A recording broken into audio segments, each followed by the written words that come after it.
It started on a Saturday night, the kind that looked peaceful from the outside. Porch lights glowing, laughter spilling from a neighborhood restaurant, and the smell of grilled steak floating through the air. We were at Willow Creek Grill, a local spot where people still dressed up for dinner. My wife, Lena, sat across from me in a deep blue dress that caught the light every time she moved. Her father, Frank, was beside her, old-school military, the kind of man who still called waiters son and stood when women left the table. Across from him sat Derek Holland, Lena's coworker. Younger than me by maybe 10 years, tall, easy smile, expensive watch. He was everything corporate culture breeds, charm without substance. The first time he touched her arm, I told myself it was nothing. People do that when they talk. But the second time, it lingered. And when he said, "You always look incredible," even after a full workday, right in front of her father, I saw something flicker in Frank's eyes. Discomfort, maybe confusion. He glanced at me like waiting for my reaction. I didn't give him one. Lena laughed it off, brushed Derek's hand away gently, but she didn't look at me. That was all the confirmation I needed.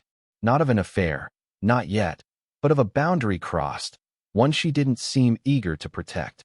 I cut my steak slowly, listening as Derek told another story about their office trip to Dallas.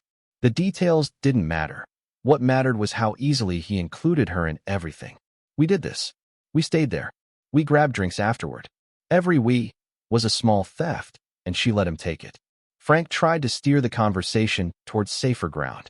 "So, Carter," he said to me, his old habit of calling me by my last name. "How's that new project coming along?" I looked at Lena before answering. "Good. Real good. We signed 2 new clients this week." Derek smirked. "You always make it sound easy." "It's not," I said, "but results usually speak louder than stories." His smile faltered, just a little. That night, as we drove home, Lena said, "You were quiet tonight." "Just tired," I told her. But that wasn't the truth. I was listening, to tone, to glances, to hesitation. Years of work in strategic negotiations taught me something simple. People reveal themselves most when they think no one's paying attention. She looked out the window. "Derek didn't mean anything by it, you know." I smiled faintly. "Did I say he did?" "No, but you have that look. Like you're analyzing something." "I analyze everything," I said. "It's what keeps life predictable." She sighed, turned back toward the window, and let the silence fill the car. Truth was, I wasn't jealous. Jealousy's loud, emotional. What I felt was quieter, a calculation forming. Something about Derek didn't fit. The overconfidence, the familiarity, the timing of that dinner, all too deliberate. And while Lena thought I was just a husband with a bruised ego, I was already checking the first box on my mental list: motive. Whatever Derek was after, it wasn't just my wife's attention. And neither he nor her father knew the one thing that made me dangerous to play with: my secret. I never really left my old work behind. 12 years in corporate intelligence taught me to notice what most men miss. And that night at Willow Creek was the first time I started using those skills again. The following Monday morning, I sat in my office before sunrise, coffee cooling beside a folder marked Redwood Development, Lena's firm. I'd built my career learning how information moves, what to watch, what to log, and when to stay invisible. People assume corporate intelligence means hacking. It's not. It's listening. Digital, verbal, behavioral. Lena was still asleep when I left that morning. She'd turned away from me in bed the night before, pretending to be asleep long before I joined her. That used to bother me. Not anymore. Silence is information too. By 7, I was watching her company's public communication servers. All legal, all open source. They specialized in commercial real estate, the kind of deals where one mistake could move millions. Derek's name came up in 3 project memos, all tied to clients Lena managed. That wasn't unusual, but the pattern was. He wasn't in her department. He'd crossed into her projects with no authorization trail I could find. Around 9, Lena called. "You left early. Early start. You've got a big week too, right?" "Yeah," she said. "Dallas follow-up and a client meeting Friday." Derek's handling logistics. Of course he is. What's that supposed to mean? Nothing. Just sounded like he's becoming part of everything you do. She hesitated. "He's just helping." I smiled into the receiver. "Sure. Helping." After she hung up, I replayed the dinner scene in my mind. Derek's confidence, Lena's unease, her father's silence. Something about Frank stuck with me. He'd seen men flirt with his daughter before. She'd always had attention.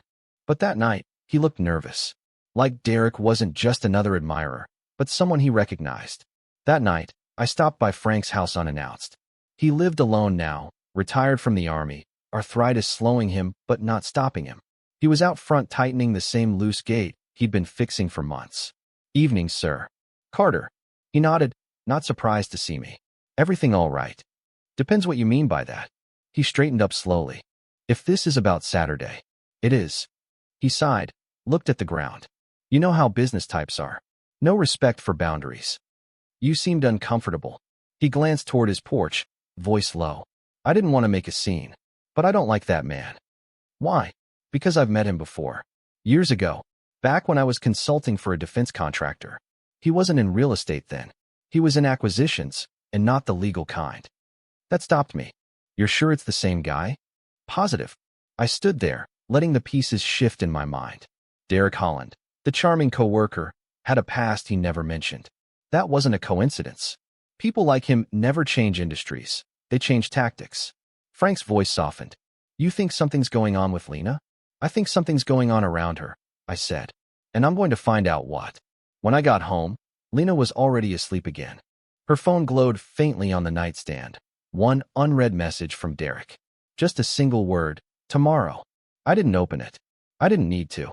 Tomorrow, I'd start tracing every digital footprint Derek left. Not because I didn't trust my wife, but because I knew the kind of men who pretended to be harmless. And because both of them had no idea I'd already put a quiet system in motion. One that recorded every word, every text, every lie they thought they could hide. They had their secrets. But mine was older, sharper, and built to uncover them all. There's a difference between suspicion and certainty. Suspicion gets men angry. Certainty gets them results. By Tuesday morning, I was done guessing. The quiet system I'd mentioned to Frank wasn't an exaggeration. My firm, Reynolds Risk Group, specialized in digital counterintelligence. Most of our clients were Fortune 500 executives who wanted to know when someone was planning to burn them before the fire started. The tools we built for them worked just as well at home. That afternoon, while Lena was at her client meeting, I installed a small node in our router. Legal gray area? Maybe. But marriage should have been built on honesty. If she'd already crossed that line, I wasn't about to pretend I couldn't cross it back. Within hours, her phone traffic began syncing to a secure terminal in my office. Texts, call logs, attachments, all mirrored without her knowing. The first few hours were routine. Grocery delivery confirmations, school updates from her sister, work reminders. Then, around 6:42 p.m., a message from Derek popped up. "Derek, dinner with the investors went great. They bought the story. You were perfect." "Lena, I didn't lie. I just didn't correct them." "Derek, same thing. See you tomorrow at 10. Bring the draft." The draft. That word caught my attention. When she got home, I was in the kitchen making chili, simple, familiar, grounding. She kissed my cheek. "Smells amazing. How was dinner?" She froze just long enough to blink. "Dinner. With the investors." Her eyes flicked up. "You've been talking to Frank." "Not tonight." Silence stretched between us. She started helping with the salad, pretending my question didn't deserve an answer. I didn't push. She wasn't ready to lie convincingly yet, and I didn't need her to. Lies work best when they stack, and hers were just beginning. Later that night, while she showered, I checked her briefcase. Nothing unusual, until I flipped through her presentation folder. Inside was a proposal titled Redwood Defense Redevelopment. It wasn't a real estate project. It was a government contract proposal, one that used my firm's proprietary security algorithms in its data section. That's when everything clicked. Derek didn't want my wife. He wanted my work. And Lena, maybe knowingly, maybe not, was helping him hand it over. I sat back, breathing slowly, the way I used to before interrogations in Iraq. The worst mistakes happen when emotion runs faster than thought. The next morning, I called Frank. "You said Derek worked in acquisitions. What kind?" "Information. Trade secrets, mostly. Corporations hire guys like him to collect intelligence. Half the time, it's just theft wrapped in legal paper." "Then he's after me." Frank was quiet for a long time. "Does Lena know?" "Not yet. And until I'm sure she's a pawn, not a partner, we keep this between us." That day, I set up a second phase, voice-activated recorders in her car and office pen, both linked to my network. I wasn't proud of it, but pride doesn't win wars. Truth does. Thursday night, a conversation came through the feed. Derek's voice first, smooth, confident. He'll never see it coming. His own code inside our proposal. By the time he finds out, the deal will be signed. Lena, you said we weren't stealing anything. Derek, borrowing. And you'll get your cut. Your dad too, once he signs off. Her father. I sat there, staring at the waveform pulsing across my screen. 3 people. 3 levels of betrayal. And they all thought I was just the husband sitting in the dark, too proud or too slow to notice. But they were wrong. They didn't know I'd built the very system that could expose them. And soon, I'd use it. By Friday morning, I knew more than I wanted to. The recordings from Lena's car were clearer than I expected, her voice steady, Derek's confident to the point of arrogance. They spoke like people who believed no one would ever check behind the curtain. Derek, we'll submit the proposal under the redwood name Monday morning. You just need to get your dad's signature for access clearance. Lena, you said Carter wouldn't be affected. Derek, he'll be fine. It's not like he'll go broke. His firm will still get some contracts. Just not this one. I listened to that line 4 times, slow and cold. This wasn't about my marriage anymore. It was about my livelihood, the company I'd built from nothing. Derek wasn't seducing Lena. He was using her to pry open the vault door. And Frank, he was the key. I met Frank that afternoon at the Veterans Coffee Hall on Main. He looked tired, his cane resting against the table. Frank, I said quietly, we've got a problem. He nodded. You have proof. Enough to make the FBI interested. His jaw tightened. And Lena? She's involved, maybe deeper than she realizes. She's been carrying documents between Derek and someone in procurement. They're laundering classified data through my company's encryption model. He leaned back, staring at me like a man realizing he'd raised his daughter into the wrong kind of world. I didn't know, he said finally. When Derek approached me last month, he said it was a redevelopment project. Civilian. I signed off because I thought I was helping her career. You weren't, I said. You were helping them bury me. He rubbed his temples. What do you want to do? Not panic, I said. Not yet. I want to catch them in motion, with hands on the evidence. By that night, my plan was ready.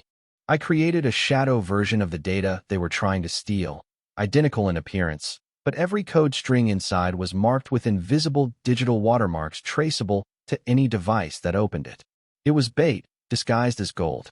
Saturday morning, I copied the shadow files onto Lena's work tablet. I left them where she'd find them, unlocked, waiting. By noon, she'd taken the bait. The system logged her connection at 12:16 p.m. 30 minutes later, Derek's IP appeared in the trace. He'd downloaded everything. I didn't confront her that night. I cooked dinner, watched a movie with her, even laughed when she mentioned her presentation nerves. Inside, though, the switch had already flipped. The part of me that once ran intelligence field operations was awake again. After she fell asleep, I called Frank. They moved the files, I said. By Monday morning, they'll deliver them to Redwood's investors. I want you there. Why? Because when this blows open, I want her to see the truth with her own eyes. Not from me, from you. He was silent for a moment. You still love her? Yes, I said. That's why I'm not letting her destroy herself. Sunday was the longest day of my life. Lena spent most of it preparing slides for her meeting. Every few minutes, she'd check her phone, smiling at messages from Derek. I watched her like a stranger studying an enemy agent, calm, detached, almost sad. When she went to bed, I stayed in the kitchen, staring at the faint light reflecting off her empty wine glass. People think betrayal hurts because of love. That's not true. It hurts because of trust. Love can survive almost anything, except that. By the time the clock hit midnight, my plan was set in motion. Derek thought he was stealing my technology. Frank thought he was helping his daughter. Lena thought she was chasing a promotion.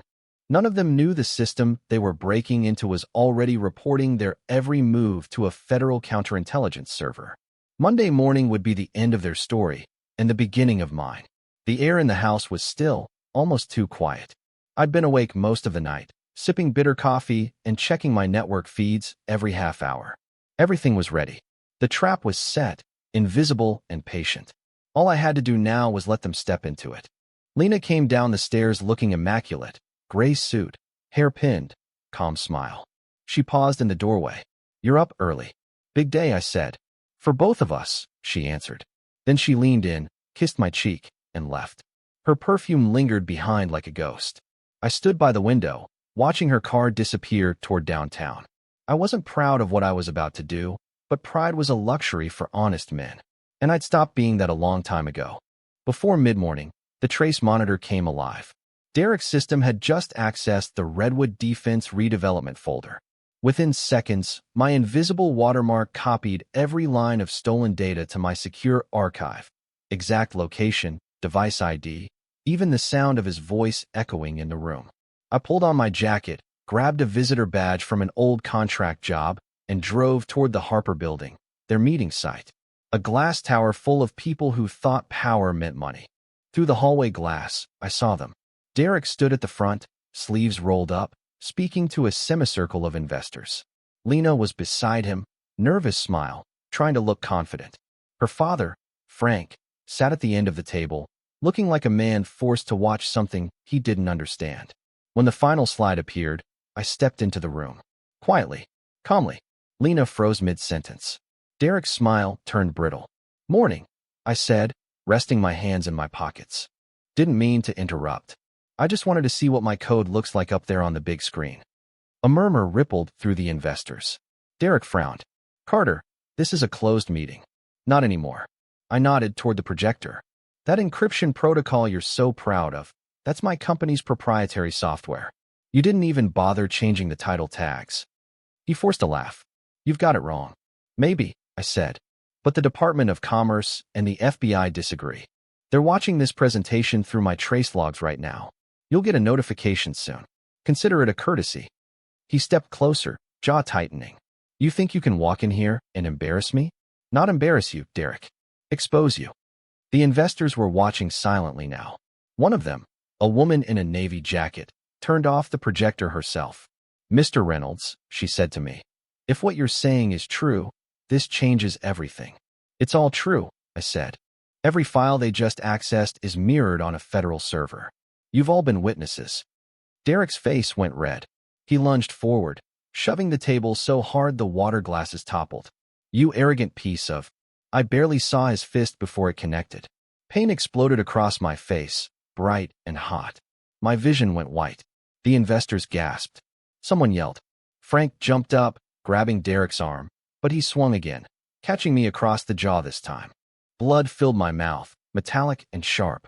I stumbled back, hit the wall, and straightened slowly. I didn't hit him back, didn't raise a hand, just looked at him, calm and steady, one hand cupping my broken nose. Feel better? I asked quietly. That stopped him cold. Rage still burned in his eyes, but now he saw what everyone else saw. A man losing control in front of his investors, while the man he attacked stood silent and composed. Security burst through the door. The woman in the navy jacket pointed. That man assaulted him. 2 guards grabbed Derek, wrestling him back. You're finished, Holland, I said, voice low. And that little performance just gave the Bureau one more charge to add to your file. He fought their grip, shouting my name like a curse as they dragged him away. I wiped the blood from my face and looked at the investors. You'll want to cooperate with the authorities. They'll be here soon. Frank stood behind Lena, his face gray. She was crying quietly, mascara streaking down her cheeks. Carter, please. I shook my head. Not now. Then I turned and walked out, my shirt front streaked with blood, my nose throbbing, but my steps steady. Every whisper behind me carried the same tone, not pity, not fear. Respect. Because when the storm breaks, calm is the loudest sound in the room. Outside, Derek's shouts echoed from the lobby as security held him down until the agents arrived. I didn't stay to watch. I'd already won. The emergency doctor packed my nose with gauze and told me to avoid coffee for 24 hours. I thanked her anyway, even though I knew I'd drink a mug the minute I left. Pain was the least of my problems. Outside the clinic, my phone was a war zone. 10 missed calls, half from federal contacts, half from unknown numbers. The last one was from Frank. His voice message was short. They're here. You'd better come. By the time I pulled into his driveway, 2 black SUVs were already there, engines idling, the kind with tinted windows that don't need introductions. Federal agents stood near the porch, talking quietly into radios. The air smelled of rain and tension. Frank opened the door. His face looked 10 years older than it had yesterday. "She's inside," he said quietly. "They're questioning her." Lena sat on the couch, pale and shaking, a blanket around her shoulders. Two agents, a man and a woman, stood nearby. On the coffee table lay her work tablet, her phone, and the printed project files. Evidence, laid out like a confession. She looked up at me, eyes swollen. "Carter, please. I didn't know it was illegal." The female agent spoke calmly. "Mr. Reynolds, we'll need your statement once we're done with Mrs. Reynolds. We've confirmed she transmitted proprietary data from your company's secure server to an unlicensed private contractor. She signed the clearance paperwork personally." Lena's voice cracked. "He said it was standard procedure." "I thought." The agent cut her off. "Ignorance doesn't remove liability, ma'am. You participated knowingly in multiple transfers. That makes you an accomplice." Frank's voice broke. "You're arresting my daughter?"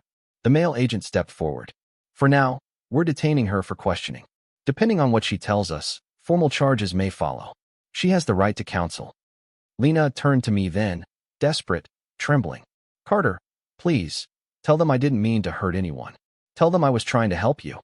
I stared at her, not angry, just empty. "I already gave them everything, Lena. The recordings, the network logs, the paper trail. The evidence shows you knew what you were doing." "I didn't know he was stealing." "Then why hide it from me?" I asked softly. "Why lie about the dinners, the meetings, the trips? You had doubts. You ignored them. You chose to trust him instead of me." Her face collapsed into tears. "I was scared of losing you, of falling behind. I just wanted to be useful." "Useful," I repeated. The word felt bitter in my mouth. The agent read her rights in a voice that was steady and professional. Frank reached for his daughter's hand, but they'd already cuffed her wrists gently behind her back. She stood, shaking, mascara streaking down her cheeks. "Dad, please," she whispered. Frank could barely speak. "I'll get you a lawyer," he said. When they let her out, she looked back at me one last time. A mix of guilt, fear, and love that had nowhere left to go. I didn't say anything. There was nothing left worth saying. After the door closed, Frank slumped into his chair, rubbing his face. "She's my little girl," he said quietly. "I don't know what went wrong." "She trusted the wrong man," I said. "Both of us did." One of the agents lingered at the door. "Mr. Reynolds, your cooperation has been critical. We'll keep you updated. Derek Holland's in custody. He's talking already, trying to shift blame, but the chain of evidence is clear." "Good," I said. "He can talk all he wants. Every word will tighten the rope." When they left, the house fell silent. Frank stared at the floor, shoulders trembling. "You destroyed them," he whispered. "No," I said. "They destroyed themselves. I just held up a mirror." That night, I sat in my office, lights off, watching the rain slide down the windows. The city hummed in the distance, unaware of the storm that had ended just a few miles away. My phone buzzed once, an unknown number. I answered. "Reynolds," a woman's voice said. "Special Agent Keller. I wanted you to know, both suspects are in federal custody. Holland faces theft and espionage. Your wife is being processed as a cooperating accomplice. If she continues to cooperate, she might avoid prison time." "Might," I repeated. "Yes, sir. But given the evidence, she's not walking free tonight." "Understood." I hung up and stared at the photo on my desk, the four of us at the lake years ago, before any of this started. My arm around Lena's shoulders. Her smile real. The twins covered in sand, laughing. I turned the frame face down. Trust doesn't explode, it erodes. Slowly, quietly, until one day you wake up and realize it's gone, and you never even heard it leave. They'd all thought I was just a husband, too blind to see what was right in front of me. But I'd spent my life catching people who thought they were smarter than the system. Tomorrow, I'd finish this. Completely. The storm finally broke overnight. By dawn, rain hammered the streets like the sky was washing the city clean. I watched from my office window, the same office they'd tried to steal from me. The monitors glowed softly in the dark, every trace, every recording, every name connected to that stolen data. Frank called just after sunrise. His voice sounded like gravel and whiskey. "They took her to the federal building downtown. She's scared, Carter. Says they put her in a separate room. Asked about Derek, the investors, even me. They'll keep her until she tells them everything," I said quietly. It's procedure. He hesitated. You're not going down there, are you? I already did. The previous night, I'd handed over the last of my files. Every encrypted record Derek thought he'd deleted, every investor who'd received stolen samples, every message Lena sent from my house Wi-Fi. The agents had sat there stunned as I unpacked the evidence like a surgeon revealing organs from a single incision. I hadn't built a trap just for revenge. I'd built a case that couldn't be undone. By mid-morning, the Bureau held an emergency briefing. I wasn't invited, but Keller called me afterward. It's over, she said. The investors signed statements.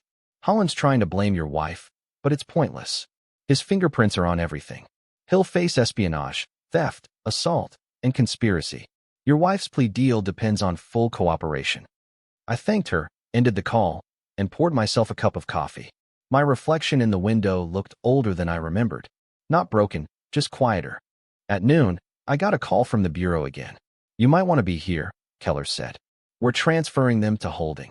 When I arrived, Derek was already in handcuffs, flanked by 2 agents.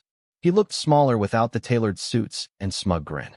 His nose had been broken in the scuffle during his arrest, and there was a raw edge to his voice when he spoke. You think this makes you the hero? He spat as I passed. You ruined her life. She loved you. She loved the man you pretended to be, I said, and you ruined yourself. He lunged once, but the agents pinned him back, shoving him toward the elevator.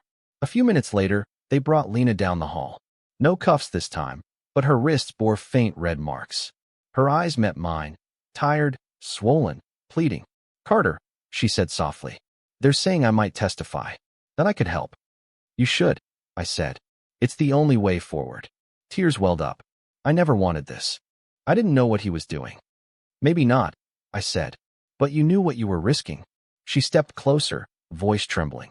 Do you hate me? I looked at her for a long moment, searching for something I wasn't sure was still there. No, I said finally.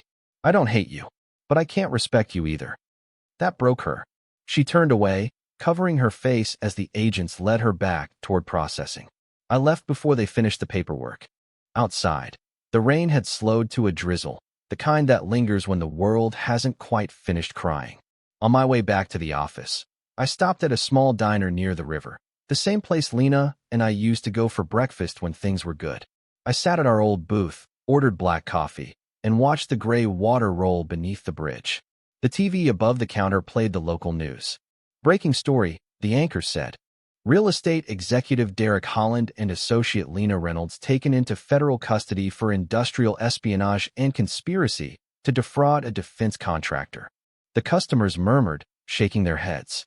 None of them knew the man sitting 3 tables away was the reason those arrests had happened. I preferred it that way. Justice doesn't need applause. As I paid the check, my phone buzzed again, an email from my attorney. Case closed.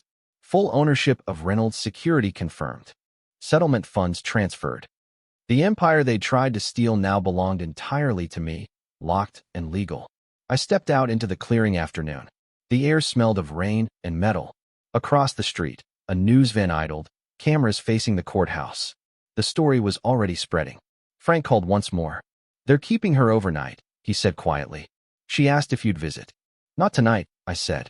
There's nothing left to say.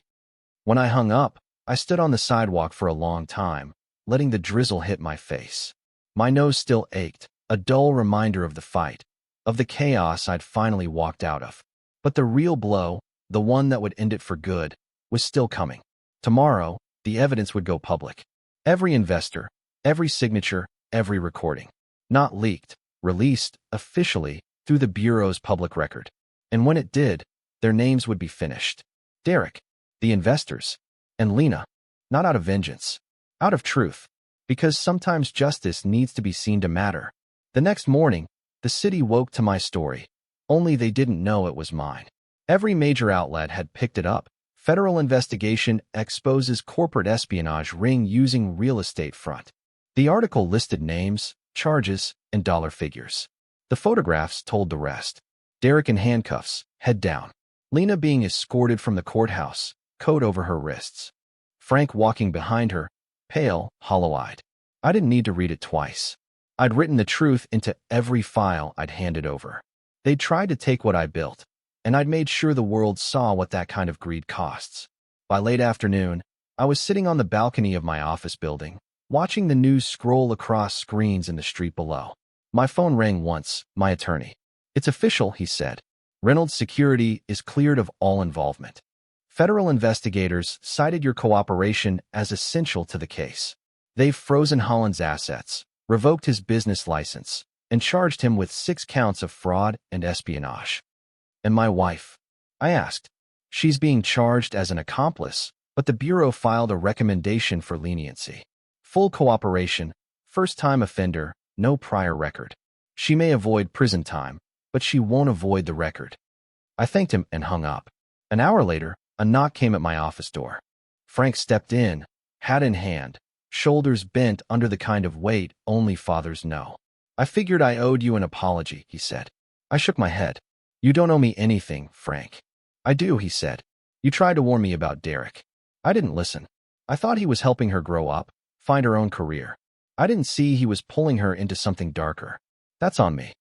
She made her own choices." He nodded slowly. "She's been released under supervision. Staying with me for now. Doesn't talk much." I looked past him at the city skyline, glass towers gleaming after the rain. "She'll have to rebuild," I said. "That's what happens when you break trust. You start from nothing." He hesitated at the door. "You think you'll ever forgive her?" "Maybe," I said after a long pause. "But forgiveness doesn't mean return. It just means I stopped letting the memory own me." He nodded and left quietly. That evening, I drove out of the city. The highway stretched open and empty, the kind of road that gives you too much time to think. I ended up at the lake where Lena and I used to take the twins on weekends. The water was still, catching the reflection of the setting sun. For a while, I just sat there, listening to the wind move through the trees. My hands were steady again, first time in weeks. My phone buzzed with one last message, an automated alert from the Bureau's public record portal. "Case status, closed. All evidence transferred to Federal Archive." That was it. The last chapter signed and sealed. Some people think revenge means watching someone suffer. They're wrong. Real revenge is silence. Walking away with your life intact while theirs falls apart under the weight of their own choices. Lena would spend years trying to rebuild her name. Derek would spend those same years behind bars, telling stories no one would believe. The investors would crawl out of the headlines, pretending it never happened. And me? I'd start again.